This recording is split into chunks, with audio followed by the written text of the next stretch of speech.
राजस्थान के मजदूर घर वापस जाना चाहते हैं। इसके लिए उन्होंने बाकायदा रजिस्ट्रेशन भी करवाया, लेकिन इन मजदूरों को न तो ट्रेन के बारे में कुछ मालूम है, न ही सफर से मुताल्लिक कुछ जानकारी है और ये लोग अभी भी बेंगलुरु में बेहद परेशान हैं। हम राजस्थान सर जाना चाहते हैं। आप कितने दिनों से यहाँ पे हैं? क्या काम? सर 45 दिन से इधर ही है, घर में ही है सर, घर में ही बैठे सर, कुछ काम नहीं है सर। अभी सर हाँ घर जाना चाहते हैं बस सर। या सर नौकरी करने के लिए सर, ये सर घर जाना है अभी सर राजस्थान। हाँ घूमने आए थे सर, फंस गए इधर 3-4 महीने से। कौन कौन है? पूरा फैमिली है, हमारा जॉइंट फैमिली है।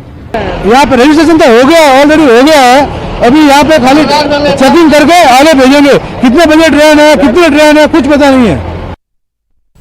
और आज की सबसे अहम खबर है, आज से ग्रीन जोन में शराब की दुकान खोलने की इजाजत मिल गई और लोगों को शराब का इतनी बेसब्री से इंतजार था कि छत्तीसगढ़ के राजनांदगांव में शराब की दुकान खुलते ही दुकान के बाहर लोगों की लंबी कतार देखी गई।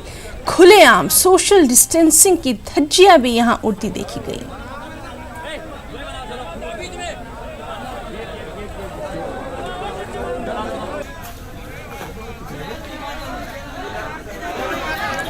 और इसी तरह से अब हम आपको कुछ और रियासतों का हाल दिखाते हैं, जैसे कि दिल्ली में भी शराब की दुकान के बाहर भारी भीड़ देखी जा रही है।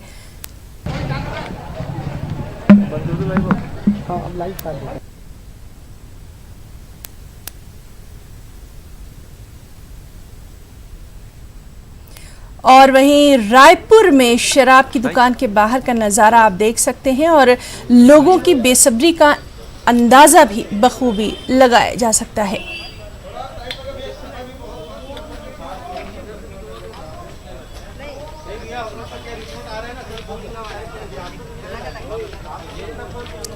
और वहीं कर्नाटक की हुबली में भी शराब की दुकान के बाहर भारी भीड़ देखी गई।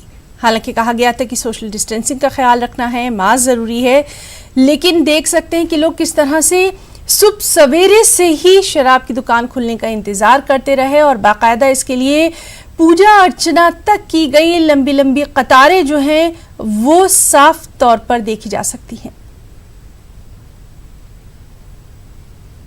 से ड्रिंक्स नहीं किया था ना, तो अभी तो भीड़ ज़्यादा होता है बोल के आगे क्यों लगाए थे।